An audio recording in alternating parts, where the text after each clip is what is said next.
If you are standing somewhere on Earth, this is the Earth, mass of the Earth, radius of the Earth, and you're here, and let's assume for simplicity that there's no atmosphere that could interfere with us, and I want to give you one huge kick, an enormous speed, so that you never ever come back to Earth. That you escape the gravitational attraction of the Earth. What should that speed be? Well, when you're standing here and you have that speed, your mechanical energy, which we often simply call E, the total energy, is the sum of your kinetic energy. This is your mass. This is your escape velocity squared, plus the potential energy, and the potential energy equals minus mm g divided by the radius of the Earth. So this is your kinetic energy, and this is your potential energy, always negative, as we discussed before. Mechanical energy is conserved because gravity is a conservative force. So no matter where you are on your way to infinity, if you are at some distance r, that mechanical energy is the same. And so this should also be 1/2 mv at a particular location, r squared minus m Earth g divided by that little r. And so at infinity, when you get there, little r is infinity, this is 0. Potential energy at infinity is 0. And if I get you at infinity with 0 kinetic energy, then this term is also 0. And that's the minimum amount of energy that I would require to get you to infinity and to have you escape the gravitational pull of the Earth. If I give you a higher speed, well, then you end up at infinity with a little bit net kinetic energy. So the most efficient way that I can do that is to make this also 0. So you reach infinity at 0 speed. So this is for r goes to infinity. And so this E equals 0 then. And so this term is the same as this term for your escape velocity. And so we find that 1/2 m v escape squared equals m Earth g divided by the radius of the Earth. I lose my little m, and I find that the escape velocity that I have to give you is the square root of 2 m Earth g divided by the radius of the Earth. And this is enough, it's sufficient to get you all the way to infinity with 0 kinetic energy. If you substitute in here the mass of the Earth and the radius of the Earth, then you will find that this is about 11.2 kilometers per second. That is the escape velocity that you need. It's about 25,000 miles per hour. Again, we assume that there is no air that could interfere with you.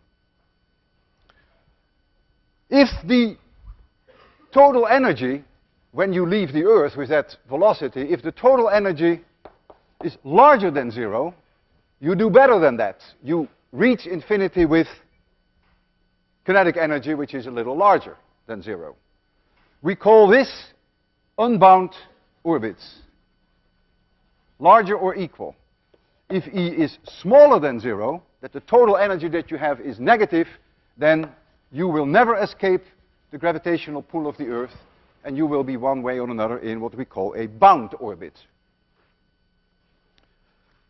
Let's pursue the idea of circular orbits. Later in the course we will cover elliptical orbits, but now let's exclusively talk about circular orbits. Now this is the mass of the Earth, and in a circular orbit is an object with mass m, a satellite, and m is way, way, way smaller than the mass of the Earth, and the radius of the orbit is r, and this object has a certain velocity v, tangential speed.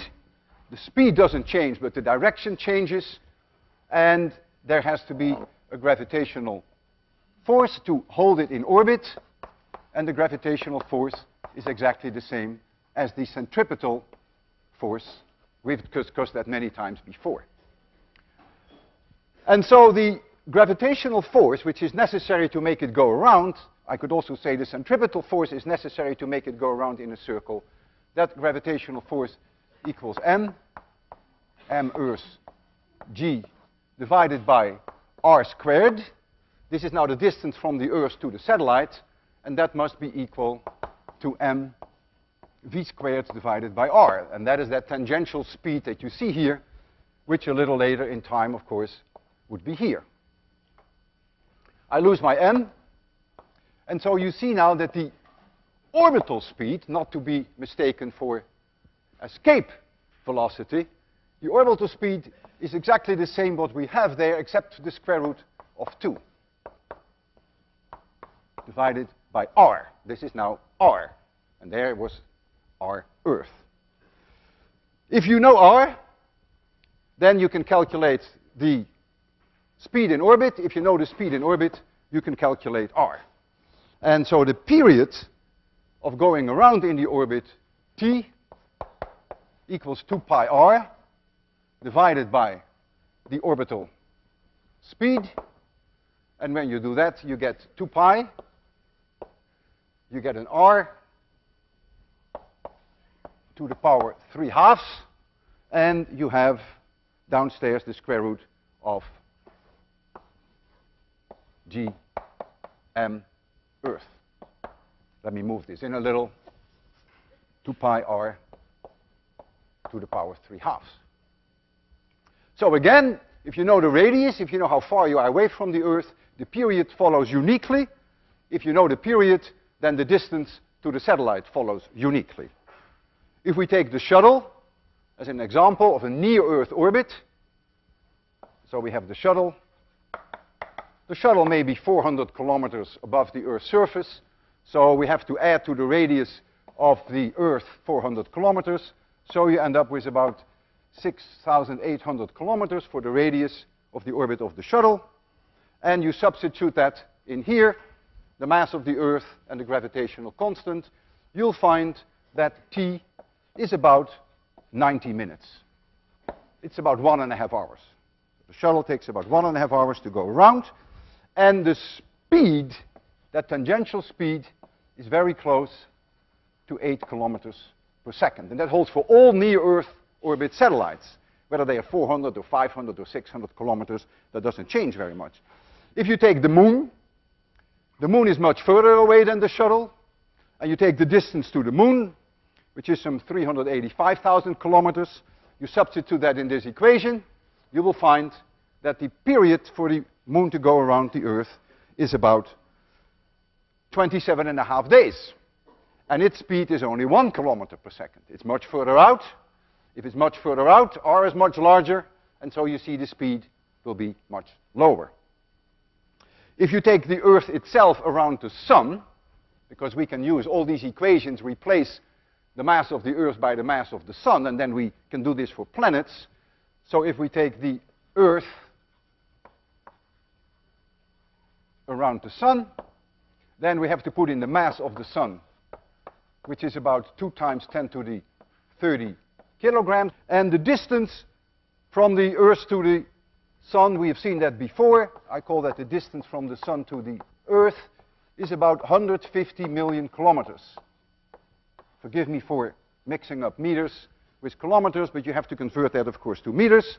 And when you calculate how long it takes the Earth to go around the Sun, no surprise, you'll find 365.5 days. So there's simply substitution of these two quantities in the equation that I have here and that I have here. The velocity of the Earth in orbit is about 30 kilometers per second. It's a substantial speed, by the way, that the Earth is going around the Sun, 30 kilometers per second, way higher than the speed that the shuttle is in around the orbit, around the Earth, which is only 8 kilometers per second. Jupiter is 5 times further away than the Earth, and so the time for Jupiter to go around goes with 5 to the power 1.5. That's about 12, so it takes Jupiter about 12 years to go around the Sun. Notice that this period is independent of the mass of the little satellite. And that was very unfortunate for the Americans when on October 4, 1957, Sputnik was launched. They could find the radius very easily because they knew the period that it took Sputnik to go around the Earth. That was about 96 minutes. They could calculate the velocity, they could calculate the radius, but they had no clue about the mass. And that was a key piece of ingredient that the Americans wanted, because if the mass was very large of Sputnik, that would indicate, of course, that the Russians had very powerful rockets. But you cannot tell the mass from the orbital parameters. It's independent of mass. Whether you have a very light object or a very heavy satellite, they have the same velocity in orbit if they are at the same distance and they have the same orbital period. I mentioned earlier, notice that the orbital period and the escape velocity vary by a square root of 2. If you are at a particular position, for instance, you're at a particular position around the Earth, here at a satellite, if you want to escape from this, you will need a speed which is the square root of 2 times larger than that orbital velocity. And so if you wanted to escape from the Earth, then you need your 11.2 kilometers. We have it there. If you are near Earth in orbit, you are 8 kilometers per second, and 8 times the square root of 2 is exactly that 11.2. So you see the connection is always through this square root of 2. There is something remarkable about these numbers. The total mechanical energy, and I will write that once more here, which is 1/2 mv squared at a given radius minus little m, capital M, g over r, whether m is the mass of the sun or the Earth is of no concern to me now. This is the kinetic energy for something in orbit at this radius, and this is the potential energy. But now notice, I can substitute now for this v squared, I can substitute the square of this, that is the orbital speed, and then I get mg over r. And so this one equals 1/2 mg over r. And now compare the two. They almost look like carbon copies of each other, except that there is a minus sign here, which is crucial, and there is a half here, which is missing here. And so the total energy E, which I've called the mechanical energy, always for a circular orbit, is 1/2 u and is the same as minus the kinetic energy. A remarkable coincidence, you would think. But it's not as much a coincidence as you think, of course.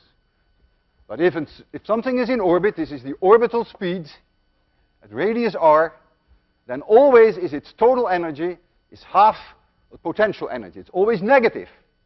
Okay, later in the course we will cover elliptical orbits. I will not do that today, and so I will march on to a completely different topic, and that is the topic of power. So I will abandon for now the orbits entirely. What is power? Power is work that is done in a certain amount of time. The dw dt, if w is the work, is the instantaneous power at time t. We also know power in terms of political power. That's very different. Political power, you can do no work at all in a lot of time, and you have a lot of power. Here, in physics, life is not that easy. The units of power are the units of work, which is joules per second, for which we often write W, which is named after the physicist Watt. Don't confuse this W for work with the W for watt, which is 1 joule per second. Now, the work that I do, that the force is doing, is the dot product between the force and a certain displacement of that force. We have dealt with that before. That is a little bit of work that I'm doing, right? I have a force which is constant during a small displacement. And so I can substitute that in there, and so I get that the power is the derivative of this versus time. And that is, if I keep the force constant for that short amount of time, is the dot product times the velocity, because dr dt is simply the velocity of that object. So power is also force dotted with the velocity. If the force were perpendicular at all times to the velocity vector, then the power is 0. Let's take an example. I am on a bicycle. Here's my bicycle, and I'm sitting on a bicycle here, and I'm trying to get going. And I have a certain velocity, and I keep that velocity constant. That's the way most people would ride their bikes.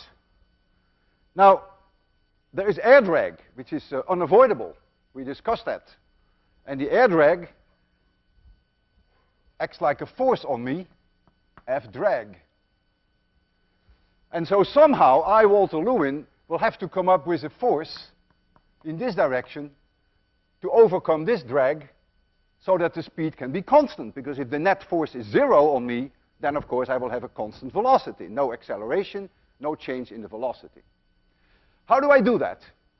Well, I push on the pedals. But the pedals push back on me. Action equals minus reaction.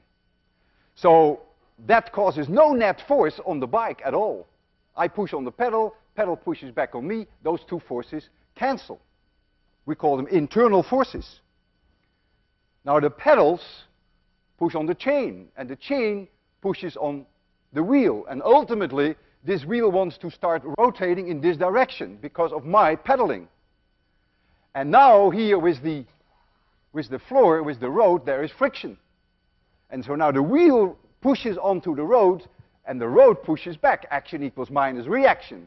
And it is that force, which is really the friction, that is the force that Walter Lewin has to come up with in order to make sure that he can go with a constant speed. It's the friction that does it. You have to really think about it. It's remarkable. If there were no friction on that road, you couldn't cycle. I could do this and I would just stay still, right? There would never be any force here that would drive me in this direction. So you can't go. Of course, if you had a speed and you were sliding, then of course you would always maintain that speed. I want you to appreciate that the power that I have to deliver is an extremely strong function of the speed. If we are here in the domain of what I called earlier regime 2, which is the pressure-dominated regime, then the drag force is proportional to v squared. Let's say it is a constant times v squared. We spent a whole lecture on this. That's regime 2. Let's assume it's there. Then, if I have 10 miles per hour here, I drive 10 miles per hour, and I tell you that the power, this is a given, this is not something that I show you, that is just a given, that is about a power of 0.02, around 1/50th of a horsepower, and 1 horsepower is some crazy unit, 746 watts. So this is about 15 watts. So I'm pedaling, and I keep my speed 10 miles per hour, and I have to generate 15 joules per second on average. But now I want to go to 25 miles per hour. So here we get 25. That is 2.5 times higher. But now the power that I have to generate is the dot product between the force and the velocity. Now the force and the velocity are in the same direction, so the dot can disappear. So I get that the power is k times v to the third. And so now if I want the speed to go up by a factor of 2.5, the power that I have to generate is 2.5 to the power 3 times higher, and that is about 15 times higher. So now you're talking about 0.3 horsepowers, and you're talking about something like 230 watts. And that is quite a power, let me tell you. I wonder whether there are many here in the audience who could generate this for more than even half hour. Most of us could probably do it for a few minutes, but not for hours. It depends entirely, of course, on your condition. There is also heat energy. And heat energy is expressed in a very different way. We express that in terms of calories. And a calorie is defined in a very special way as the energy which is needed to increase 1 gram of water by 1 degree centigrade. And so in general we can write that Q, which is heat energy, which is in calories, is the mass of the object times the specific heat, which for water would be 1 calorie per gram per degree centigrade, times the temperature increase that we apply. So we increase the temperature of an object. The object has a mass m. We increase the temperature by this much, so many degrees Kelvin or degrees centigrade, that's the same. And then this is the number of calories that you have to put in there. I gave you the specific heat for water in calories per gram, not per kilogram. If I gave it per kilogram, which may be nicer for this course, then of course it would be 1,000 instead of 1. Aluminum has a specific heat of 0.2. Lead is unusually low, is only 0.03. It's a very, very low. Ice is only half the specific heat of water. Ice is only 1/2 calorie per gram per degree centigrade. The physicist James Joule, after we called after him the unit of work, was the first to demonstrate that heat energy and mechanical energy are really equivalent. He did an ingenious experiment. Of course, once you hear it, you said, well, I could have thought of it myself. He takes objects with masses which hang from strings, and he lowers them in a gravitational field over a certain distance. So he knows what mgh is. And he uses these rope to rotate scoops, which are in water. And these scoops are driven, that is mechanical energy, mgh comes out in the scoops, and what does he notice? That the temperature of the water goes up, and he measures the increase in temperature, and he knows how the calorie was defined, and so he found that 1 calorie is approximately 4.2. Now it's called joules. At that time it wasn't called joules yet. So there is a direct connection between the two. I would like to I'm going to throw several numbers at you during this lecture, and I prepared a view graph. Don't copy the numbers because it's all on the web, but some of these numbers I will return to, and therefore I thought I might as well compile them in one. You see there on the top there that 1 calorie is 4.2 joules, and you also see the horsepower and other units that will come up very shortly, are all defined there. When we burn something, there is a chemical reaction which produces heat in many cases. Gasoline produces per gallon something like close to 100 million joules. Your body produces heat. Your body is roughly at a temperature of 98 degrees Fahrenheit, unless you happen to run a high fever today. And your body is radiating electromagnetic radiation. You can't see it with your eyes because it's infrared. But when it's dark and you hold someone in your arms, you can feel that heat. That heat is a fantastic amount. That is about 100 joules per second that you radiate. 100 watts. You radiate at the same level as a 100-watt light bulb, but it's, of course, distributed over a much larger area, so you're not that hot as a 100-watt light bulb. But it's a fantastic amount. 100 watts that you radiate for the simple fact that your body has to be kept at that temperature. It means that it is in one day about 10 to the 7 joules that you generate. 10 to the 7 joules, that is what you generate in terms of heat. 10 to the 7 joules per day. And that is about 2 million calories per day. Where does the body get it from? Food. You better eat 2 million calories per day. Now I can see some of you turn pale and green and purple and say, over my dead body, 2 million calories per day. You must be out of your mind. Well, not quite. You see, when you read on the packages calories, then it is called a capital CAL, and that is really a kilocalorie. So you have to divide this by 1,000 to compare it with the packages that you buy, how many calories there is in the food. So you have to eat roughly daily about 2,000 kilocalories equivalent of food. And if you eat a lot more than that, well, you pay a price for that sooner or later. How about mechanical work? Don't we have to eat also for all the mechanical work that we do? We work so hard, and I'm sure there must be a lot of energy going into that work. Well, I have a surprise for you. It's very disappointing. The kind of work that you and I do in one day is so embarrassingly little in terms of mechanical work that you can completely neglect it. Suppose we go up 3 floors. We walk up 3 floors, which is about 10 meters high. And let's say we do that 3 times per day. And let's give you a mass of about 70 kilograms. It's about my mass. How much work do I do when I do that 3 times? Oh, let me do it 5 times per day. Boy, I really go out of my way. 5 times per day, I go 3 floors up.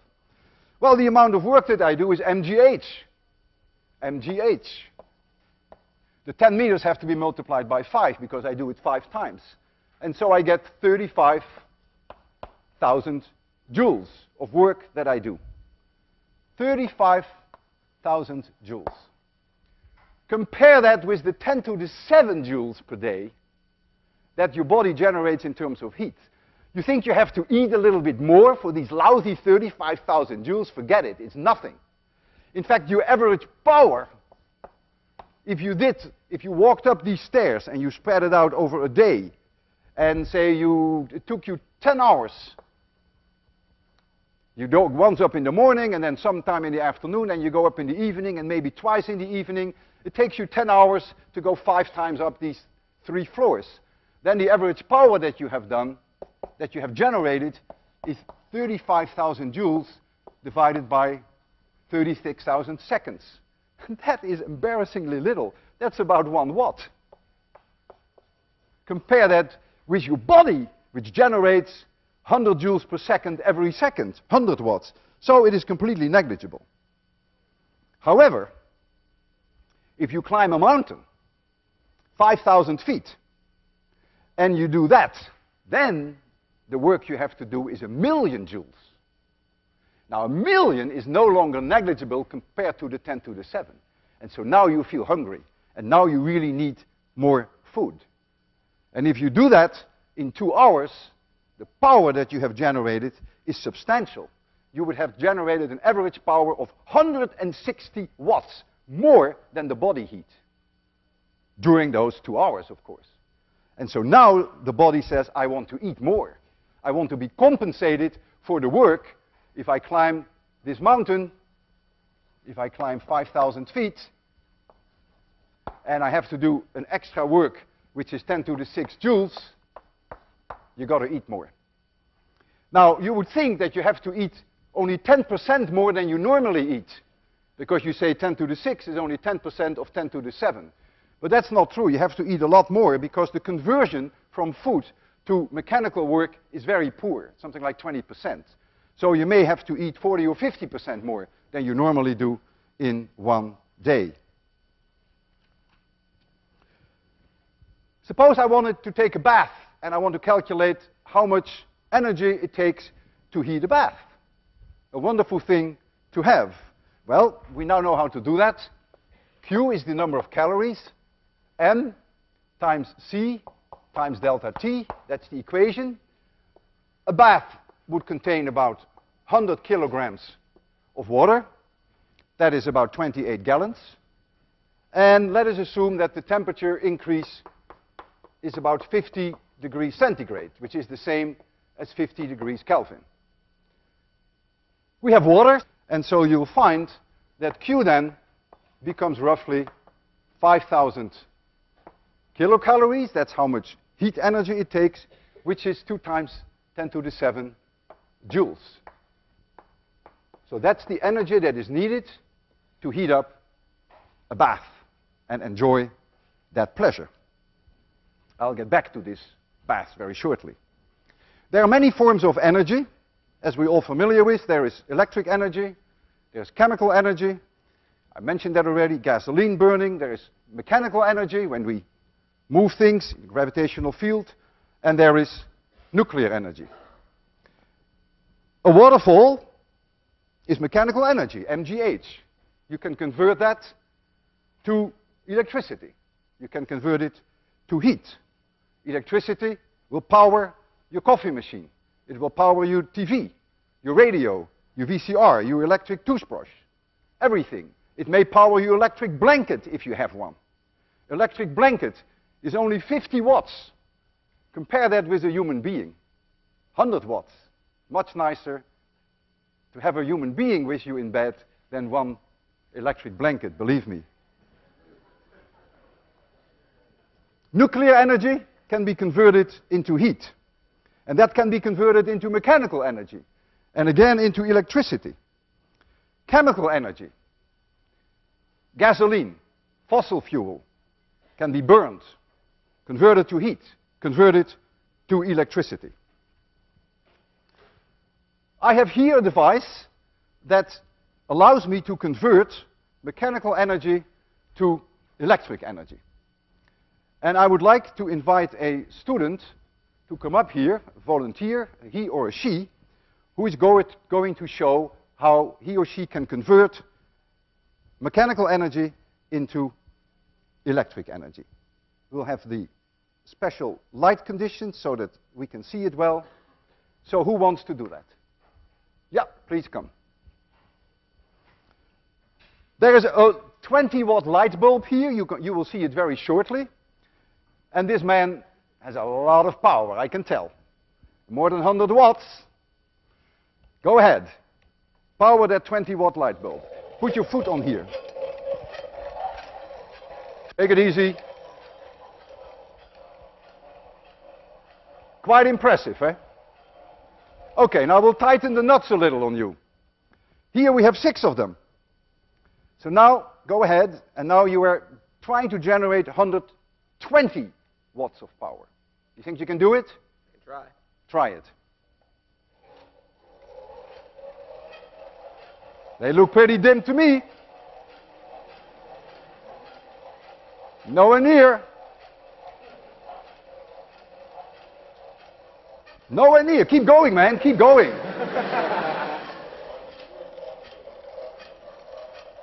You're not even at the level of 120 watts. It's hopeless. It's hopeless. You can't do it. And even if you could do it, you would have to do this for 48 hours in a row to heat up my bathtub. Think about that. For one bath, 48 hours. But you can't even do it. 120 watts is too much. I don't blame you. I can't do it either.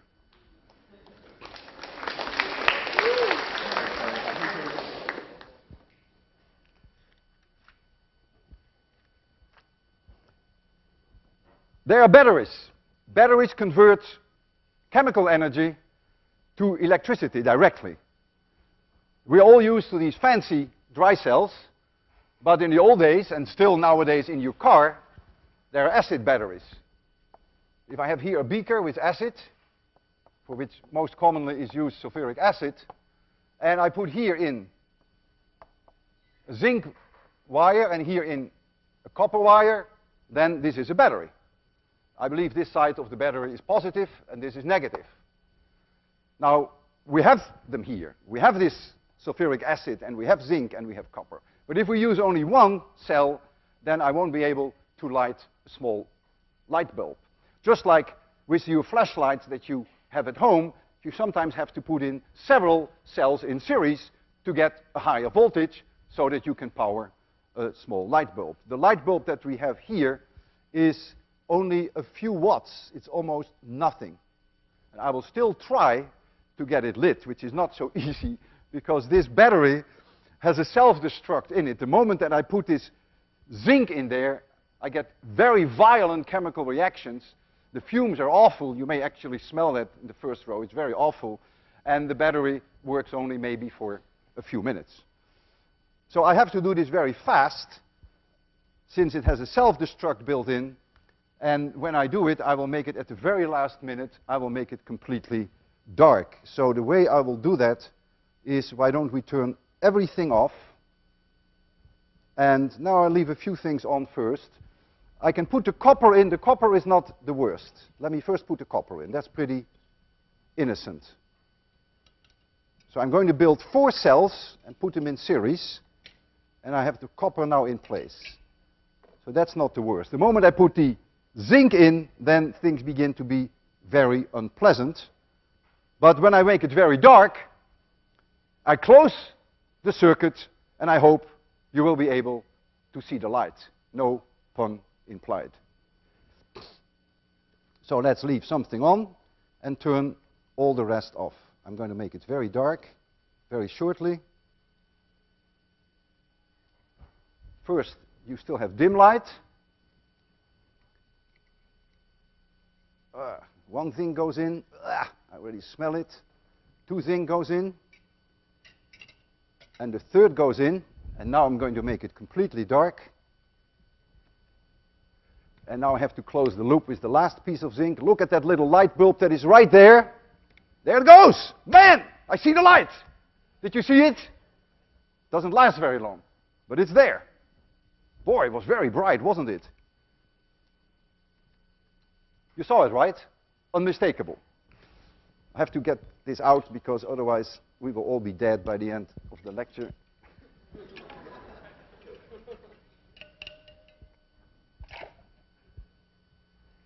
Okay. And let's cover this also up because this sulfuric acid. So your lead battery in your car works with the same idea, except this is lead oxide and this is lead. So it works with lead oxides and lead, and it's a very, very powerful battery.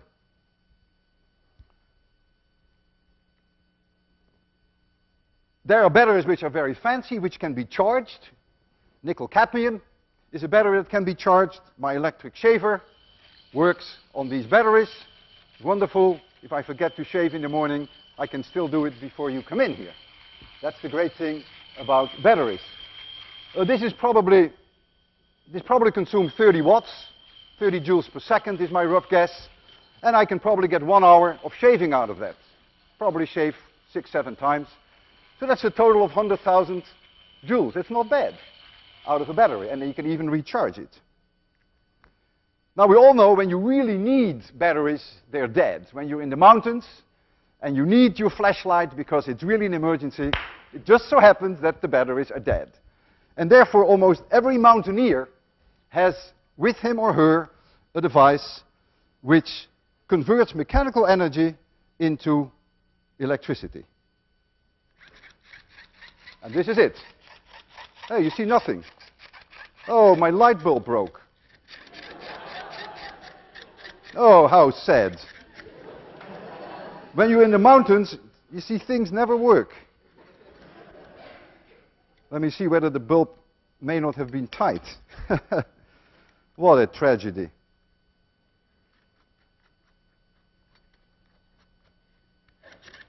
No, the light bulb gave up. I can't show you the light. But you've seen it there. I'm sorry, that's the way it works. I have to put a new light bulb in. I'll give you back your view graph, because I'm going to talk about a few more numbers. And they're all here, so you don't have to copy anything. They'll all be on the web. The world energy consumption of the entire world of 6 billion people. By the way, the 6 billionth was born 2 days ago. Have you heard about that on the radio? 6.00000 billion people now on Earth. Is about 4 times 10 to the 20 joules per year. That is the entire consumption. The United States has only 1/30 of the world population and consumes 1/5 of that. We are really energy spoilers, big energy spoilers. The sun is a wonderful source of energy. The sun has a power of 4 times 10 to the 26 watts. 4 times 10 to the 26 joules per second. Mostly in the visible light and some in the infrared. If the sun is here and the earth is here, then you can calculate how much of that energy reaches the earth at the distance of the earth. So you have to know the distance, which we know that is 150 million kilometers. And so that energy goes out radially, symmetrically, isotropically in all directions. And so it's very easy. You know that the surface area of this sphere is 4 pi r squared. And so you can calculate how much for every square meter reaches the earth. And that is a classic number that almost everyone knows, certainly people who are in solar energy. That is 1400 watts per square meter. That is what reaches the earth. That is about 100 million joules per square meter every day. It would be nice if we could harvest that. And it would be nice if we could use that 100 million joules per square meter per day to provide the world with this 4 times 10 to the 20 joules per year. To do that, you would need 10 to the 10 square meters to absorb that solar energy. That's trivial. That's only the size of Holland. No big deal. If we lose Holland, that's no big deal. However, there is a catch. There is day and night, which we haven't allowed for yet. We just assumed that the sun was always there. There are clouds. And then the sun rises and the sun sets. And of course, if the sun is at the horizon, and here is your plane where you try to absorb the sun, you get nothing. So you have the cosine of the angle has to be taken into account. And then the efficiency of the units that you're using with which you capture the solar energy could be solar cells. It's a very low efficiency. And if you take all that into account, you would need an area more like 400 by 400 miles. Now you're really talking. That's something like the whole of England and the whole of France. And so not only are the costs staggering, but it is simply beyond our present technological capabilities. So solar energy plays a very small role in our world economy. Nuclear energy, which is the fission of uranium or plutonium, was very popular in the 70s, but it has become a little bit less popular lately. We had the 3 Mile Island accident in our own country, and you've heard just a few weeks ago about the nasty accident that there was in Japan. So people are, understandably so, emotionally strongly biased against the use of nuclear energy. But nuclear energy is all around me, at least every day. I have a very special collection of Fiestaware, which is American tableware, which was designed and built in the 30s, in 1937, and it went on until the 50s. And here I brought you some of this. This is a 10-inch plate, and this is called Fiesta Red. Even though it's orange, we still call it Fiesta Red. Has uranium oxide in it. That red is uranium oxide. That is the same uranium that powers nuclear reactors. This is cobalt. It has no uranium in it. And this, again, is my cup of tea. Radioactive, uranium oxide. Okay. You ready for this? You hear this? This is a Geiger tube. It can measure the gamma rays that the uranium emits when it spontaneously breaks up in pieces and energy is released. We call that fission. You hear a little beep. I'll hold it close to my microphone. That's the plates from which I eat. This cup has no uranium oxide. But my cup of tea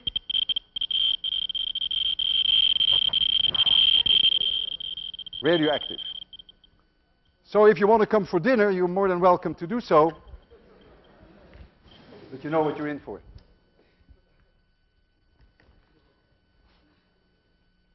We have fossil fuel on Earth.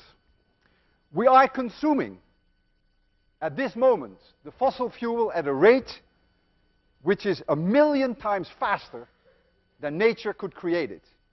1 million times faster. And if we consume it at the present rate, or increase, maybe by only 3% per year, then we won't have any left in less than 100 years. So we have an energy crisis, a real energy crisis. And we have an environmental problem, because all these power plants and all the industries cause pollution. And so, what are we going to do about it? My own energy consumption is quite modest, I think, although I'm also in your country, so I'm sure I also consume 6 times more than the average person in the world. I use electricity, for which I get a bill. I have gas, I heat with gas, and I have also cooking with gas. I use my car, gasoline, and when I add that all up, I think I consume roughly 400 million joules per day. That 400 million joules per day is the equivalent of having 100 slaves working for me like dogs, 12 hours a day. Think about that. What a luxury, what an incredible time we live in. 100 slaves are working for every single person here in my audience. 12 hours a day, working like dogs to make you live comfortably. For 1 kilowatt hour of electricity, which is 4 million joules, I pay only a lousy 10 cents. My entire energy bill for those 100 slaves is no more than $150 a month. What a bargain to have 100 slaves working for you for $150 a month. But now comes the $64 million question. How are we going to continue this? Because we are running out of fossil fuel and nuclear energy has its problems. Well, the only way that we might survive, the quality of life is at stake here, is nuclear fusion, not fission, whereby uranium and plutonium breaks up in pieces, but fusion. If you could merge deuterium with deuterium, you gain energy. Now we have 1 out of every 6,000 hydrogen atom on Earth is deuterium. And we have 1 billion cubic kilometers of water.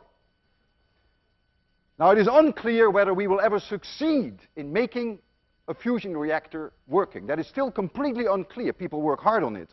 But if we succeeded, then simply the oceans would provide the world, if we consume it at that same rate that we are consuming today, 4 times 10 to the 20 joules per year, we would have enough energy for 25 billion years.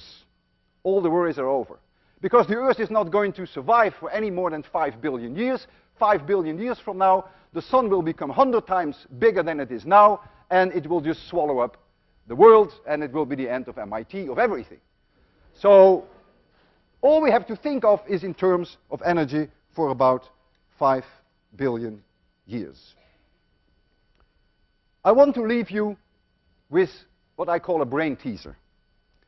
I have here a very special ball. And I'm going to bounce this ball, and I want you to look at it and tell me what you think is the source of that energy.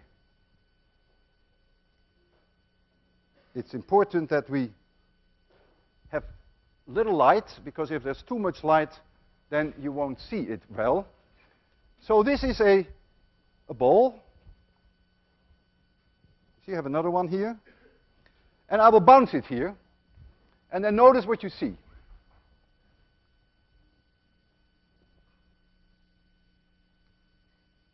Just keep looking. It stops. The other one.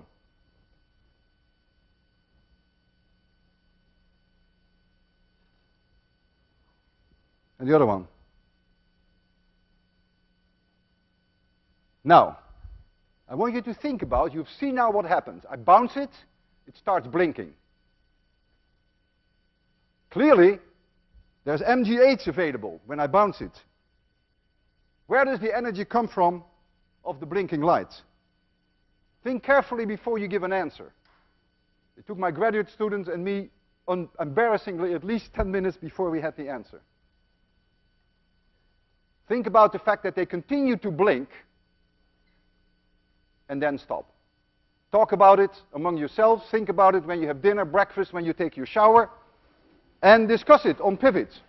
See you next Friday.